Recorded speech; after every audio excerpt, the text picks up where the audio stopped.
Shalom Bapak Ibu yang dikasihi Tuhan, Yesus Kristus.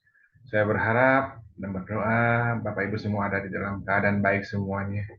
Bapak Ibu diberkati, Bapak Ibu diberi kesehatan yang sempurna semuanya. Bapak Ibu, hari ini bukan satu kebetulan kalau hari ini di tanggal 20 Desember, hari ini kita merayakan Natal full ya. Karena sekalipun mungkin suasana Natal tahun ini tidak semeriah seperti tahun-tahun sebelumnya, sebelum pandemi, tapi biarlah saya berharap di momen Natal ini kita ini nggak kehilangan makna Natal yang sesungguhnya. Makna Natal dari kehadiran Tuhan, kelahiran Tuhan Yesus ke dalam dunia ini. Amin. Malam ini izinkan saya untuk membawa sedikit renungan firman Tuhan dan mari kita persiapkan hati kita yang mau dengar firman Tuhan, kita siapkan hati kita di dalam doa. Tuhan Yesus, terima kasih Tuhan buat malam hari ini kami boleh bersama-sama ada di dalam kul hari ini Bapak. Terima kasih kami bersyukur Kau Tuhan yang baik buat kami. Sebentar kami Tuhan akan mendengarkan renungan firman Tuhan. Apa yang mau disampaikan Tuhan biarlah itu boleh mengubahkan setiap kehidupan kami. Berkati urapi setiap kami yang mendengarkan, berkati hamba-Mu juga akan menyampaikan isi hati-Mu. Biar apa yang disampaikan ini memang berasal daripada Engkau, bukan apa yang dipikirkan oleh hamba-Mu, tapi biar Roh Kudus sendiri yang berkata-kata lewat hamba-Mu, sehingga firman yang keluar ini boleh menguatkan setiap kami Bapa. Terima kasih Tuhan, dalam nama Tuhan Yesus kami sambut firman-Mu, haleluya, amin. Bapak Ibu, tema malam hari ini adalah pengharapan di dalam pengharapan akan kemuliaan. Bapak Ibu, kita tahu di bulan Desember ini dan hari ini kita merayakan Natal di Kul. Eh, eh, Kalau kita hari ini merayakan Natal dengan cara yang meriah, cara yang menyenangkan di hari Natal, eh, itu bukan satu hal yang salah ya Bapak Ibu. Memasang pohon Natal di rumah, di gereja, ditambah dengan perhiasan Natal, disertai lagu-lagu Natal, tentu akan menambah kemeriahan dan sukacita Natal, dan itu bukan hal yang salah ya. Tetapi malam hari ini yang jadi pertanyaannya buat kita sekarang hari ini adalah, sekalipun hari ini mungkin nggak semeriah seperti tahun-tahun lalu, apakah Bapak Ibu hari ini merasakan makna Natal yang sesungguhnya, atau hanya merasakan kemeriahan perayaan Natal yang kita rasakan bersama? Karena hal yang terpenting di dalam merayakan Natal bukanlah bagaimana kita datang melihat perayaan yang diadakan di gereja atau mungkin di tempat lainnya. Karena ada banyak orang datang bersuka cita, datang di ibadah Natal, tapi seringkali kehilangan makna Natal itu sendiri. Mereka hanya seringkali kita bersuka cita ketika kita merayakan Natal itu sendiri, tetapi ketika pulang ke rumah maka situasi dan keadaan hatinya kembali kepada keadaan sebelum datang ke ibadah perayaan Natal. Bapak Ibu, apalagi di tengah-tengah keadaan hari-hari ini, kita tahu sebenarnya ada banyak ketidakpastian yang harus dihadapi oleh banyak orang, termasuk kita orang percaya, anak-anak Tuhan. Setelah pandemi ini, ya, ada banyak banyak hari ini kita dengar ada banyak pakar ekonomi yang mengatakan bahwa ke depan perekonomian kita ini gelap. Dunia ini gelap, dunia usaha nggak tahu bagaimana.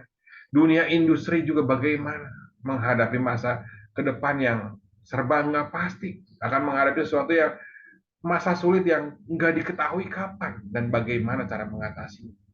Karena akan ada krisis global yang akan dihadapi banyak bangsa-bangsa. Dan kalau kita perhatikan apa yang terjadi hari ini, memang saat ini memang tidaklah kita bukan ada di dalam keadaan yang mudah. Kalau kita dengar berita hari ini, banyak keadaan yang harus kita hadapi ke depan dengan keadaan yang mungkin cukup berat. Kalau kita perhatikan berita hari ini, ada berita yang banyak orang di PHK, ya. Bahkan perusahaan-perusahaan besar mulai mem-PHK-kan karyawannya karena ketidakmampuannya untuk melakukan produksinya. Bahkan yang ditakutkan adalah ketika hal ini akan merembet terus ke perusahaan-perusahaan lainnya, bahkan sampai ke perusahaan skala yang menengah dan kecil. Apa gembala pembina kita lewat Natal tahun ini memberikan sebuah tema yang mengingatkan kita akan makna Natal yang sesungguhnya, makna kelahiran Tuhan Yesus datang ke dunia, yang seharusnya kita ingat oleh kita semua bahwa Yesus datang itu membawa pengharapan. baru. Ya. Di dalam Kolose 1 ayat 27 firman Tuhan berkata, kepada mereka Allah mau memberitahukan betapa kayanya dan mulianya rahasia itu di antara bangsa-bangsa lain, yaitu Kristus ada di tengah-tengah kamu. Kristus yang adalah pengharapan akan kemuliaan.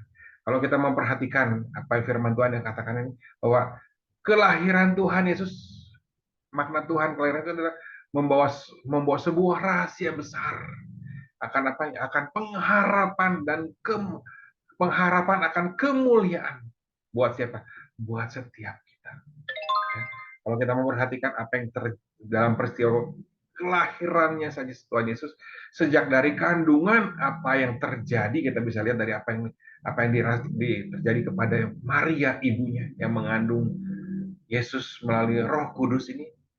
Kita tahu ya, sejak diberitahukan ia akan mengandung dari Roh Allah sendiri yang merupakan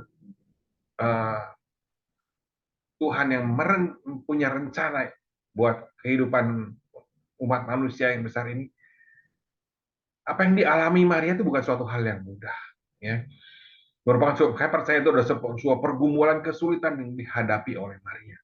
Karena bagaimana ia harus menanggung aib, ya, mungkin dari keluarganya, orang sekitarnya, dicemooh, dihina, dipermalukan, dihakimi oleh masyarakat sekitar. Karena apa? Karena dia harus hamil, sedangkan dia sendiri belum bersuami. Ya, bahkan ketika kalau kita baca di Alkitab, ketika hamil tua pun Maria harus melakukan perjalanan jauh, ya, yang kalau dicatat mungkin berratusan kilometer yang harus ditempuh berhari-hari bersama Yusuf tunangannya, ya, setelah melihat setelah malaikat Gabriel memberitahukan akan kehamilan Maria dan berpesan agar Yesus tidak gentar dan ragu untuk menjadikan Maria istrinya, karena anak yang dikandung adalah sang juru selamat. Ya. Dari peristiwa kelahirannya pun kita bisa tahu bagaimana apa yang dilakukan Maria. Maria mengalami suatu tekanan yang berat. Ya. Dia harus menanggung malu, menanggung aib. Ya. Bahkan dia harus melakukan perjalanan yang jauh. Ya. Dari Nazaret menuju Bethlehem, serta singgah di beberapa kota, ya, kalau nggak salah di Hebron, ya, dari kota yang merupakan bukan jarak yang pendek dari Nazaret. Bahkan ketika setelah melahirkan pun Maria harus melahirkan di tempat yang nggak layak. Dia harus melahirkan di sebuah kandang domba. Bahkan setelah melahirkan anaknya pun Maria ada di dalam kondisi tekanan yang menakutkan. Karena saat itu Raja Herodes mendengar bahwa akan melahir seorang raja Yahudi. Maka Raja Herodes mengadakan satu pembunuhan massal buat anak-anak di bawah 12 tahun saat itu. Maria harus melarikan diri. Maria harus menyembunyikan diri, ya, agar sang juru selamat ini bisa lahir dan besar menjadi juru selamat buat kita semua.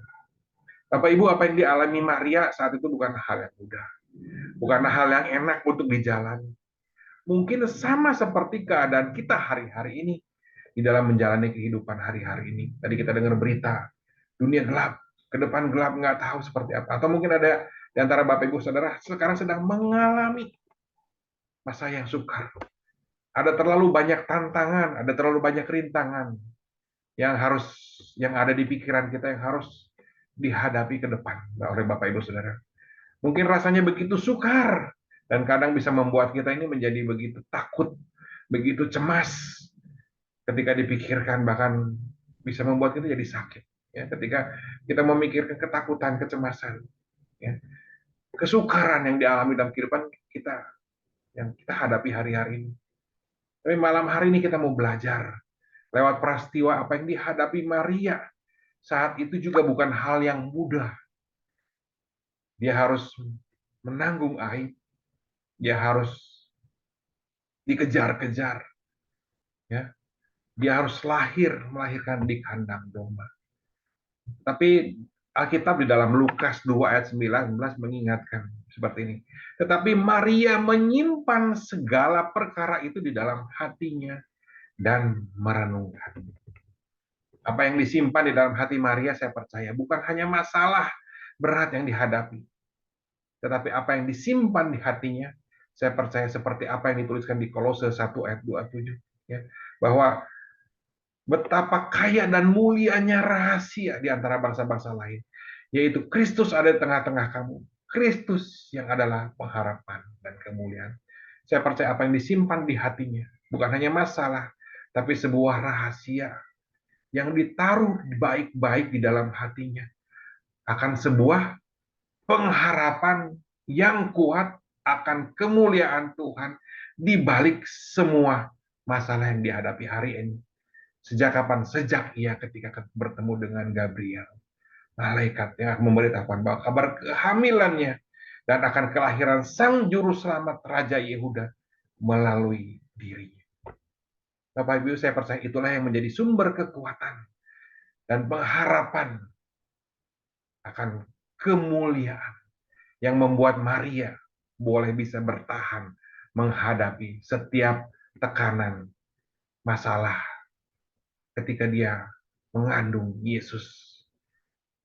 Ya. Malam hari ini kita juga mau sama-sama belajar, kembali diingatkan di dalam akan makna Natal yang sesungguhnya. Biarlah kita juga harus memiliki makna Natal yang sesungguhnya. Bukan hanya dirayakan. Yesus lahir membawa pengharapan akan kemuliaan bagi setiap kita. Mungkin kalau hari ini kita ada dalam keadaan putus asa, putus pengharapan, merasa di dalam masa yang gelap.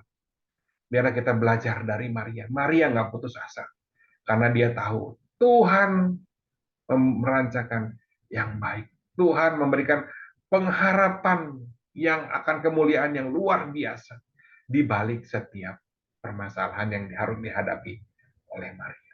Bukankah kita juga sama-sama orang percaya? Ya, Lukas 1 ayat 37 firman Tuhan, bagi Allah tidak ada yang mustahil.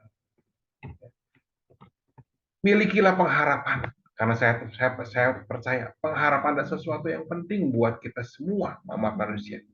Tanpa pengharapan di dalam kehidupan ini, manusia ini seperti ibaratnya sayur tanpa garam, kapal tanpa nahkoda yang akan terombang-ambing tanpa tujuan yang jelas.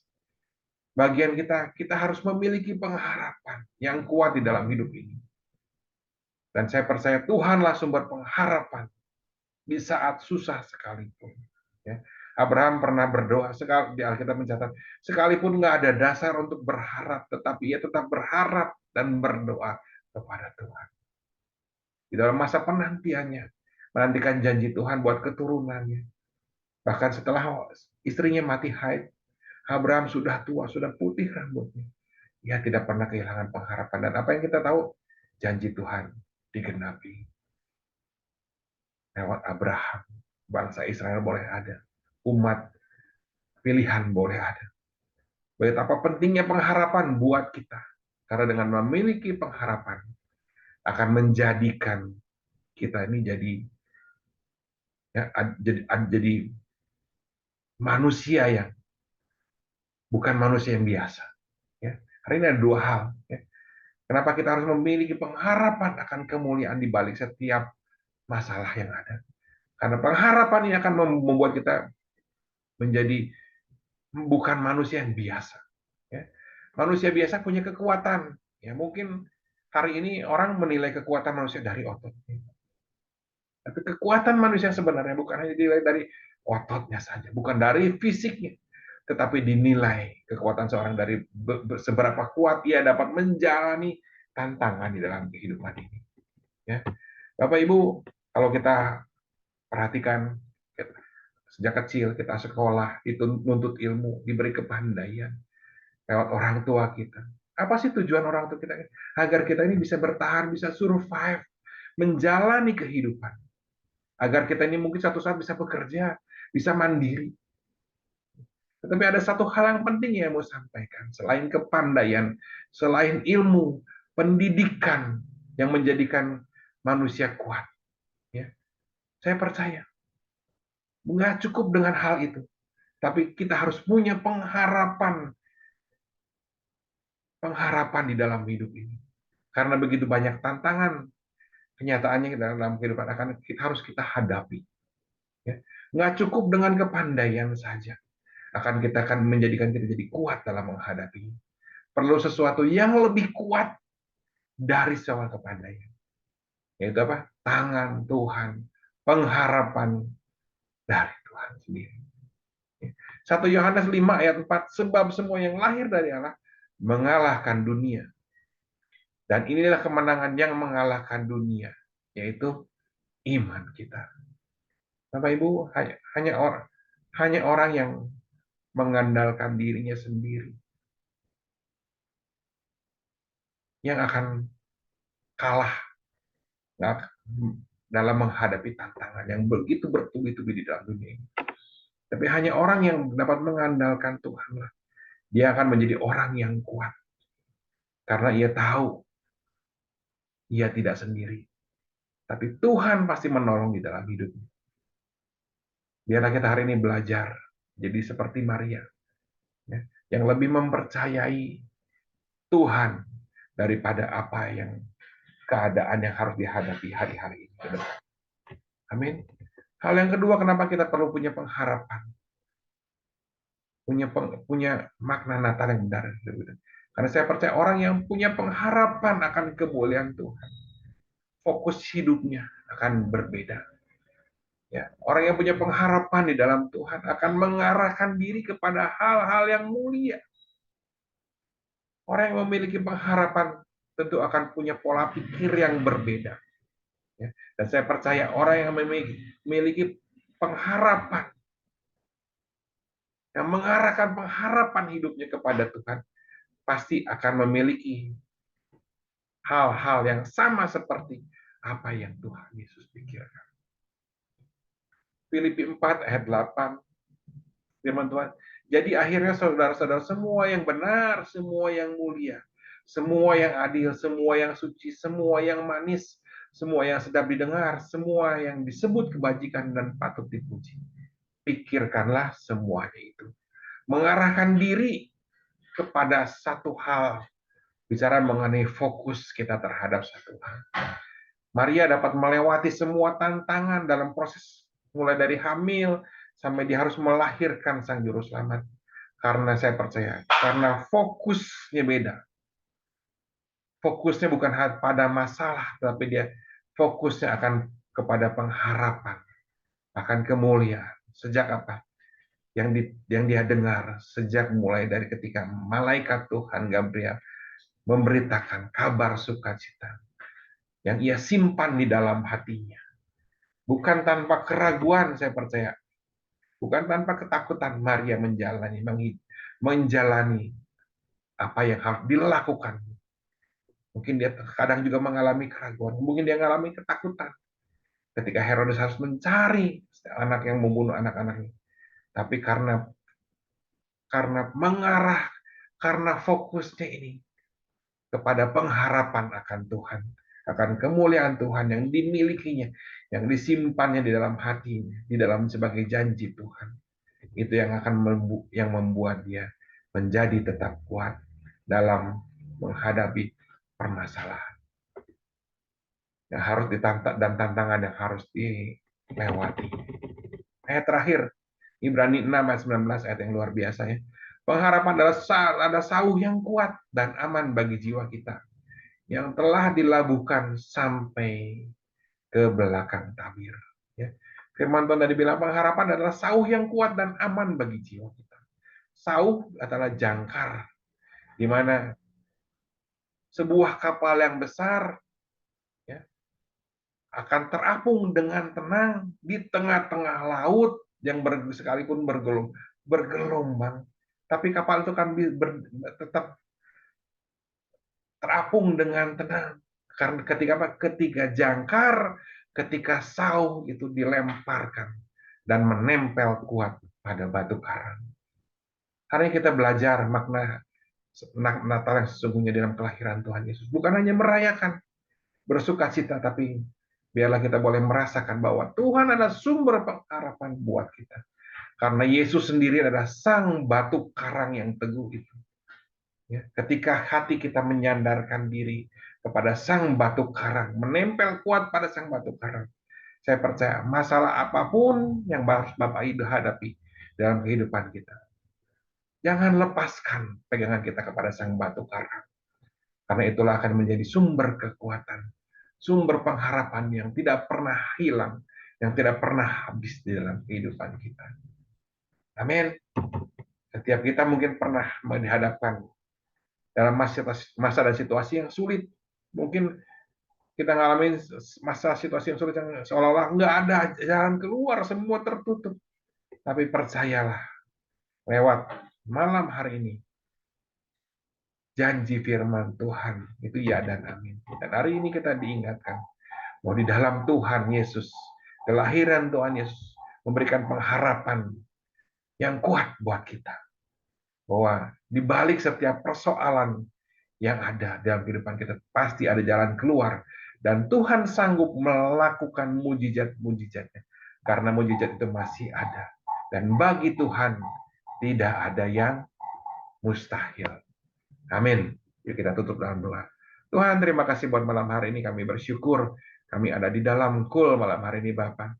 Terima kasih Kau sudah lahir buat kami. Kau ada buat kami, Tuhan. Sekalipun mungkin hari ini kami menghadapi tantangan dalam kehidupan. Ada permasalahan yang harus kami hadapi. Tapi kami percaya, Tuhan, tidak ada yang mustahil bagi Engkau. Dan Kau adalah sumber kekuatan dan pengharapan buat kami. Kau yang membuat kami sanggup menjadikan manusia yang berbeda. Engkau yang menjadikan kami kami menjadi tetap fokus kepada Engkau. Bukan hanya kepada masalah dalam kehidupan kami, Bapak. Terima kasih Tuhan. Berkati anak-anakmu yang sakit. Sembuhkan di dalam nama Tuhan Yesus. Secara iman, biar Kau yang dalam nama Tuhan Yesus, iman mereka menyembuhkan. Bilur Yesus menyembuhkan di dalam nama Tuhan Yesus. Yang ada dalam kesulitan ekonomi, Tuhan, Kau buka jalan. Tolong campur tangan-Mu di dalam mereka, Bapak. Sehingga mereka boleh memiliki jalan keluar. Bahkan diberkati dengan berlimpah-limpah. Terima kasih Tuhan. Hanya di dalam nama Tuhan Yesus, kami berdoa, mengucap syukur. Haleluya. Amin. Shalom Bapak Ibu. Selamat hari Natal buat pengurusku dan jemaatku yang ada. Tuhan Yesus memberkati semuanya. Amin.